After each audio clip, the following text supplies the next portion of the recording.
Welcome to the deep dive. If you're listening, chances are you're one of those really dedicated, high-achieving language learners. Yeah, the kind of person who's definitely hit that C1 level. Exactly.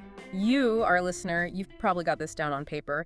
You can understand complex texts, maybe read Milton. You can write pretty sophisticated stuff yourself. You get the nuances right, like Yeah. the difference between past perfect and past progressive. That's no small feat. It's a huge intellectual achievement, seriously. Something to be proud of. Absolutely. Yeah. But there's often this nagging feeling, isn't there? This, like, secret frustration we hear about a lot. Which is? It's like, why does my English still sound, well, stiff? Why does it feel so formal, maybe a bit hesitant? Or just slightly off, especially when you compare it to a native speaker, even one who maybe doesn't know all the grammar rules you do. Exactly that. And that right there, that's what we're calling the C1 paradox. Okay, unpack that. The paradox is. The paradox is that the very things that got you to C1, your amazing analytical skills, your focus on logic, on rules, your drive for precision, those strengths, Yeah. they actually start working against you when you're trying to reach that truly natural C2 level of fluency. Wow. So your intelligence, the thing that got you so far, is now kind of getting in the way. In a specific way, yes. It's a double-edged sword. So our mission today in this deep dive is to really get into the weeds on this. Yeah, we want to look at the psychology, the linguistics, Yeah. why this happens, why your brain starts tripping over itself. And more importantly, give you some concrete strategies. A roadmap, maybe? A roadmap to redirect that intelligence, to use it differently. Right. To bridge that gap between English that's just correct and English that sounds and feels genuinely, effortlessly natural. That's the goal, moving from technically right to authentically fluent. Okay, so let's dig into this collusion. Getting to C1, it feels logical, right? You learn systems, rules, grammar charts. It's very structured, Yeah. very systematic. But actual spoken English, that's different. It's messy. It's organic. It's often pretty illogical from a purely rule-based perspective. It's shaped by culture, by efficiency, not just by grammar books. And that's where the analytical mind starts to cause problems. That's the crux of it, yeah. Your analytical brain loves patterns, loves rules, loves consistency. But conversation doesn't always play by those rules. Not at all. Sometimes you have to ditch the rules for, rhythm or connection or just getting the idea out quickly. So the first big hurdle you mentioned is the tyranny of perfect grammar. The tyranny of perfection. It's a great phrase for it. You've worked so hard to learn the rules. And now you're kind of stuck inside them. Exactly. It becomes this intense internal filter. Like that classic example. Yeah. Ending a sentence with a preposition. Ah, yes. The rule everyone learns. Right. So the natural way to say it, the way everyone actually speaks, is who are you going with? It flows. It's normal. But the analytical brain flags that. Danger. Preposition at the end. And it forces you to construct the correct version. With whom are you going? Which sounds, well, pretty formal, maybe even a bit awkward in casual chat. Totally. It sounds stiff. It creates distance. The listener hears the effort, the formality, not the easy connection. And it's not just about sentence endings, is it? It's about other efficiencies, too, like dropping words. Oh, absolutely. Yeah. Native speakers do this constantly. Think about saying, looks like rain. Instead of, it looks like rain. Yeah, or need to grab coffee. Instead of, I need to grab coffee, we drop subjects, auxiliary verbs, articles all the time if the context makes it clear. For speed, for flow. But your analytical C1 brain, it often sees those omissions as errors. It knows the full sentence needs the it or the I. So you mentally pause just for a split second to insert that correct word. And that tiny pause, that micro hesitation, it adds friction. It breaks the rhythm. Makes it sound less spontaneous, like you're reading it. Precisely. That constant internal grammar check, processing everything for technical correctness before you speak, it just eats up cognitive resources and kills the natural flow. You're prioritizing the rule book over the actual act of communicating. Okay, that makes sense. Then there's the vocabulary issue. You called it the textbook bubble and logical resistance to idioms. Right. This is huge. Where did you learn most of your vocabulary? If it was mainly from academic papers, formal reports, textbooks. Then your word bank is full of impressive, but maybe not very everyday words. Exactly. Words like utilize, endeavor, commence, terminate. Fantastic words for a thesis, maybe. But if you say, I must terminate our arrangement now, It sounds incredibly formal, maybe even a bit cold or robotic in a normal conversation, whereas a native speaker would probably just say, Yeah, I have to call it off. Call it off. A phrasal verb, much more natural. And that's the gap. C1 learners often have this amazing formal lexicon, but a real deficit in the everyday stuff, the phrasal verbs, the common idioms, even some slang. These are the things that make conversations sound natural. And the logical resistance part. Why does the analytical mind resist these? Because they often don't make logical sense. Think about call it off. Why call? Why off? What does that literally mean? Nothing to do with cancel it. Or kick the bucket, meaning to die. Or a piece of cake, meaning easy. The logical brain looks at these and goes, wait, that doesn't compute. There's no direct semantic link. It feels irrational. Totally irrational. Yeah. So the analytical mind wants to reject them or avoid them because they can't be neatly defined or broken down logically. It prefers the safe, precise, maybe Latinate words it understands. Which keeps you stuck in that formal textbook bubble. Trapped, unable to access the language of real, relaxed conversation. Which leads nicely into the next point, over-reliance on translation and direct mapping. Ah, the system trap. Your analytical skills are great at finding patterns, right? So you build this really sophisticated mental translation machine. Like a switchboard in your head, mapping English words directly to your native language equivalents. And it works beautifully for concrete things. Table, chair, run, eat. But language isn't just words, it's culture. Exactly. Languages are not perfect 1.1 mirrors. Concepts, connotations, emotional weight. They rarely line up perfectly. So this precise translation model starts to fail. Catastrophically sometimes, especially with abstract ideas or culturally nuanced words. You mentioned awkward before we started. Mm. How that one English word might need 3 different words in another language. Yeah, depending on why it's awkward. Is it social discomfort? Physical clumsiness? Is it embarrassing? The English word covers all 3, but your native language might need specifics. And sorry, that's another minefield. Oh, sorry is a classic. In English, it can be a big apology, sure, but it can also be empathy. Sorry to hear that. Or a way to get someone's attention. Sorry, excuse me. Or asking for clarification. Sorry, what was that? So if your native language equivalent for sorry only means deep regret. Your brain stalls. It's searching for the perfect translation for this specific context, but there isn't one direct match. Or worse, you use your deep regret word when you just mean excuse me, and it sounds completely wrong. And that's the hesitation people hear. That pause while your brain is scrambling for a non-existent perfect match. That's the pause.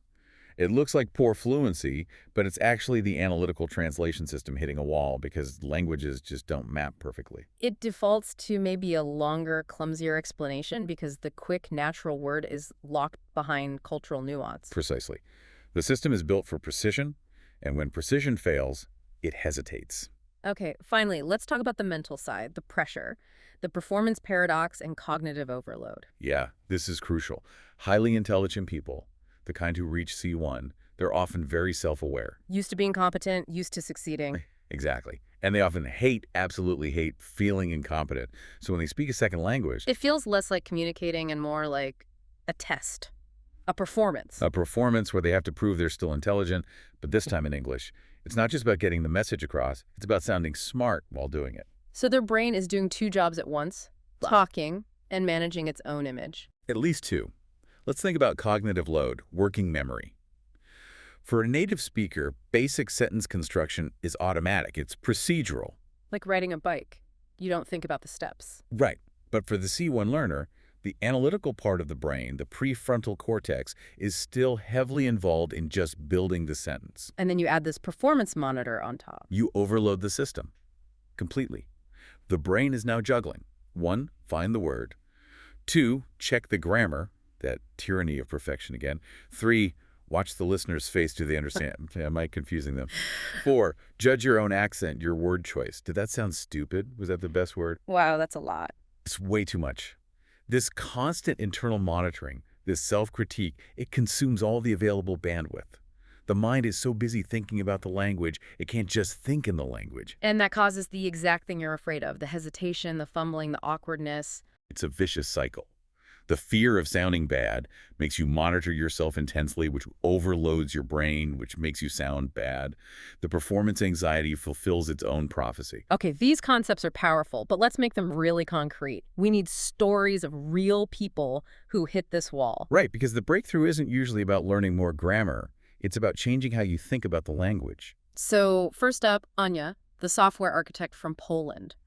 Her issue was what you called the prison of precision. Yeah, her job demanded absolute perfection. In coding, one wrong semicolon, the whole system crashes. And she brought that mindset to English. Completely. Her written English was flawless, like publishable quality, formal, perfect structure, zero errors. But in meetings, fast-paced, real-time conversations. She was basically invisible. She told us she'd hear a question, understand it instantly, know the answer. But then the internal sentence design process would kick in. Exactly. Her brain would start architecting the perfect response. Check the tense, find the most precise formal word, make sure the clauses were balanced. Which takes time. Maybe only 4 or 5 seconds. But in a quick back-and-forth meeting, 4 seconds is an eternity. The conversation moves on. By the time her perfectly crafted sentence was ready, yeah, the team was already 3 steps ahead, talking about something else. Her perfect English was arriving too late to be relevant. That sounds incredibly frustrating, knowing you have the ideas, but being unable to voice them in time. What changed for her? It was actually her manager. He gave her this amazing gift, basically. Permission to be imperfect.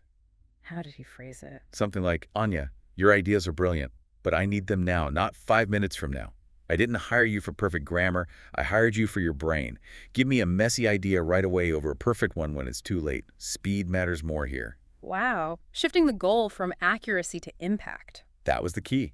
She had to consciously fight her instinct to polish. She started forcing herself to speak up sooner, even if the sentence felt unfinished or clumsy in her head. Just get the core idea out. Get it out. She learned that in her professional world, a good enough contribution delivered at the right moment was far more valuable than a flawless one delivered after the moment passed. Timeliness trumped perfection. Okay, great example. Next, Kenji, the legal scholar from Japan. His problem was different. It was about the logic of social language. Right. Kenji lived in a world of precise language, legal contracts, arguments, every word scrutinized for exact meaning. Too analytical. Extremely. But take him out of the law library and put him in the break room. Total confusion. Casual chat, jokes, sarcasm, irony. His brain just couldn't process it. It processed it too literally. Yeah. If someone said, oh, great, another meeting, just what I needed, Kenji's brain would be like, but is it great? Their tone suggests displeasure. Why the mismatch? He'd analyze the statement, not the feeling behind it. Exactly. He saw language as conveying factual propositions. Humor, especially, was baffling. He'd try to make jokes based on logical observation, and they'd just land with a thud. Robotic. Because humor isn't always logical. It's often about shared feelings or absurdity. That was his breakthrough. He realized humor is more like anthropology than linguistics. It's not a formula to be solved. So he stopped trying to create jokes, logically. Yeah, and started studying them like cultural data. He binge-watched shows known for their social observation, things like the UK Office, maybe some American Improv. Not for the language rules, but for the context. For the timing, the intonation, the shared understanding in the room when something was funny, even if it wasn't logically clever, he learned to read the social cues. So how did he start participating? Small steps, safer stuff, self-deprecating comments, maybe. Showing a bit of vulnerability rather than trying to be intellectually witty. It was about connecting on that shared human feeling, not just the words. He found his fluency by focusing on the connection, not the logic. Fascinating. And the third case, Chloe, the PhD in linguistics from France. The curse of knowledge. She knew too much about language. Oh, Chloe was amazing. She could give you the etymology of irregular verbs, the whole history. Language was her field. But that was the problem. She couldn't switch off the linguist brain. Never. She was constantly analyzing everything. In a conversation, if someone used an interesting turn of phrase, her mind would be dissecting its structure. If they had a regional accent, she'd be mapping the vowel shifts. So she wasn't really in the conversation. She was observing it like a scientist. So pretty much. And it made her own speech sound. Well, like a lecture. Perfectly correct, meticulously structured, but totally tone-deaf socially. People probably felt like they were being graded. Exactly.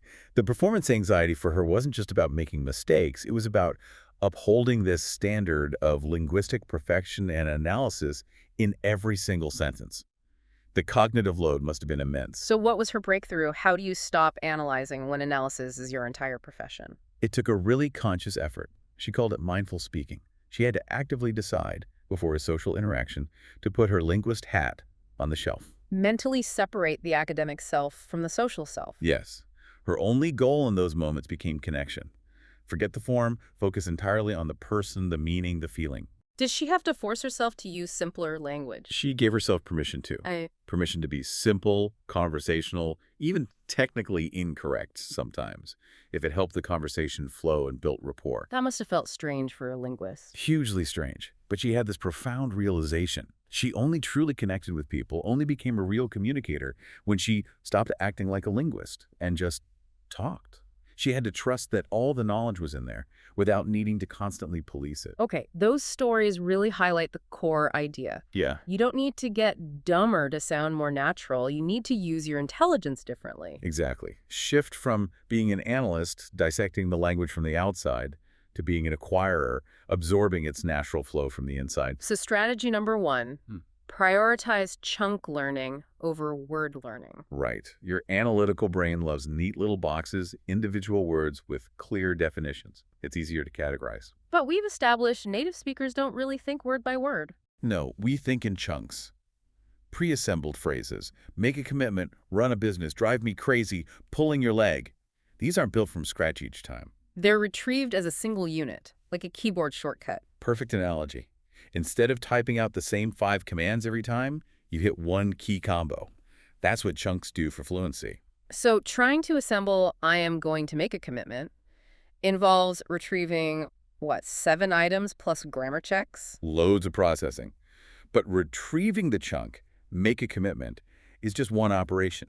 It massively reduces the cognitive load. Frees up brain power. Frees it up. It lets the processing shift from that overloaded analytical center, the prefrontal cortex, towards the procedural memory, the part that handles automatic skills. Like knowing how to ride a bike without thinking about balancing. Exactly. So you need to stop just learning single words. Start learning entire phrases. Like, it drives me crazy, or let's wrap this up. Treat the whole phrase as one vocabulary item. Which is why we suggest keeping a chunk journal. Actively listen for these natural phrases in movies, podcasts, real conversations, and write them down whole. Don't break them apart. Don't break them apart. Train your brain to see them as single units. You're bypassing the internal grammar factory. Okay, strategy 2. Embrace comprehensible input with a focus on feel. Right. Smart learners often want challenging material. They'll tackle articles or podcasts where they only understand maybe 70%, 80%. Because it feels productive, like they're really stretching. But that constant struggle to decode meaning keeps the analytical brain fully engaged. It reinforces the habit of translating and monitoring. So counterintuitively, you need easier stuff. You need stuff where you understand almost everything, like 95% to 98% effortlessly. Comprehensible input. Why so high? Because when your brain isn't fighting to just understand the basic meaning, it can relax. It can stop analyzing and start absorbing. Absorbing what? The rhythm, the intonation, the pauses, the music of the language, the feel of natural speech. It lets your subconscious pattern recognition kick in. So things like sitcoms, maybe, vlogs, talk shows, stuff that's conversational. Exactly. Or podcasts about hobbies, young adult fiction, popular blogs. Easy, enjoyable immersion where the focus shifts from study to just soaking it in. And you mentioned a specific technique here, shadowing. Shadowing is brilliant for this, especially for analytical types. How does it work again? You listen to a very short clip of natural speech, just a sentence or two, and immediately, like an echo, you repeat it aloud. Trying to copy everything. Everything. The exact speed, the rhythm, the ups and downs of the intonation. You're not thinking about the meaning or the grammar at all. You're just mimicking the sound. It's physical. You're building muscle memory in your mouth, your throat. You're training your body to produce the sounds and rhythms naturally. It forces the language out of the academic subject box and into the physical skill box. Beautifully put. You're literally copying the music, bypassing all those analytical filters that slow you down. It helps build that automaticity we need for fluency. Okay, third strategy. Develop a tolerance for ambiguity. This tackles that logical resistance we talked about. Yes. The analytical mind hates ambiguity. It wants clear rules, clear definitions, logical connections. But natural language is full of illogical stuff. It's messy. Idioms, phrasal verbs, weird exceptions. They often don't make sense if you dissect them. So you have to just accept it. You have to consciously train your brain to accept it. Adopt a mantra like, okay, I don't get why they say it like this, but they do. That's just how it is. Stop demanding a logical explanation for everything. Stop trying to make it fit your logical framework. file these illogical bits away as cultural quirks or things native speakers just say. Like artifacts in a museum. You observe them, you note them. You don't necessarily need to understand the physics of how they were made. Great analogy. And for memorizing these illogical things, because the analytical mind struggles without logic, try this hack. Yeah. Visualize the absurd image. When you hit an idiom like bite the bullet or spill the beans, don't try to translate the meaning logically. Instead, create a vivid mental picture of the literal absurd action. Picture someone actually chewing on a lead bullet or beans spilling everywhere. Exactly. That creates a strong sensory, even emotional memory link. It bypasses the language processing part of your brain that's getting stuck on the logic. So when you hear the phrase, the image pops up and the meaning comes with it. Instantly, without getting tangled in the why does this mean that loop. It's a way to use visualization to overcome the logical block. Clever. Okay, strategy 4 requires a psychological shift. Practice strategic sloppiness.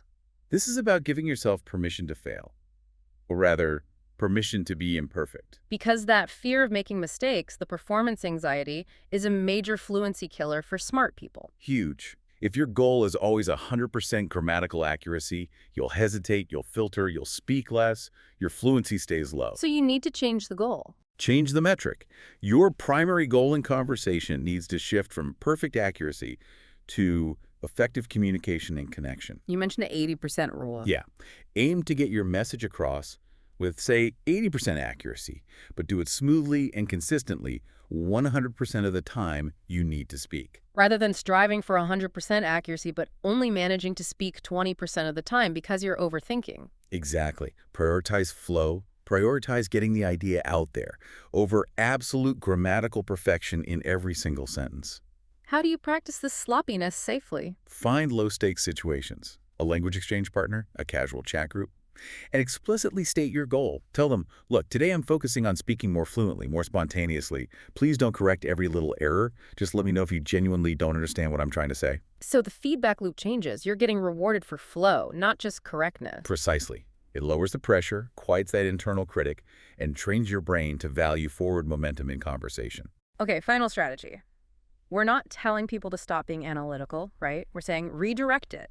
Analyze patterns, not rules. Absolutely critical. Don't throw away your superpower. Just aim it differently. Stop obsessing over why a grammar rule exists based on some historical context. Start obsessing over How native speakers actually use the language now.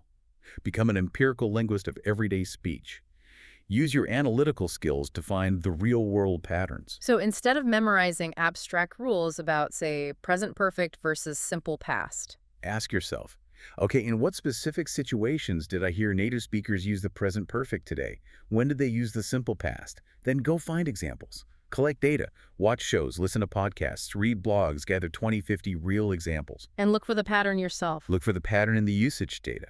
This satisfies your analytical brain's need to find structure, but the structure you're finding is based on authentic, current use, not just textbook prescriptions. You also mentioned analyzing filler words. Yes, this is a brilliant use of analytical skills. Listen closely to native speakers you admire.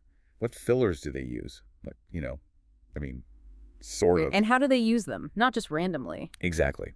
They often use them strategically to hold the floor while thinking, to soften a statement, to create connection. They're not just signs of hesitation. They're part of the rhythm. So analyze those patterns, maybe even practice using them appropriately. It can make a huge difference. Replacing silent, awkward pauses with natural-sounding filler patterns makes you sound much more fluent and thoughtful, less like you're struggling. Again, you're feeding that analytical need, but you're feeding it the data of natural, instinctive speech. So when you pull it all together, this journey from C1 proficiency to C2 naturalness, it's really about shifting emphasis, moving from the purely logical, analytical head down to the more intuitive feeling gut. It means consciously quieting that brilliant self-monitoring part of your brain sometimes. And trusting the patterns, the feel, the intuition that you've actually built up through all that study. It's there, underneath the analysis. So to be clear, your intelligence isn't the enemy here. It absolutely got you this far. It was essential. It just needs to be, let's say, reapplied or maybe redirected for this final stage. You used your intellect to build this amazing language engine. And now the challenge is to learn to drive it smoothly, instinctively. Without constantly popping the hood to check every component or reading the manual while you're on the highway. You gotta trust the machine you built. True fluency, then, isn't necessarily about learning even more rules or more vocabulary. Not primarily. At this stage, it's often more about letting go. It's about acquiring the wisdom to know Yeah. when analysis helps and when it hinders, when to stop thinking and just speak. Feel the flow. Allowing the language to become part of you, not just a subject you know a lot about. Exactly, integrating it. Okay, let's leave our listeners with that final provocative thought you mentioned. Right. Think about this. The smartest, most analytical learners often have the hardest time sounding natural, precisely because they trust logic over rhythm, precision over connection. The ultimate sign of intelligence, then, in this context. Might be the wisdom to recognize when your intellect needs to take a back seat, to know when to stop thinking so hard, let go of the perfect grammar, and just connect. True fluency isn't just knowing more. Sometimes it's about trusting more and controlling less.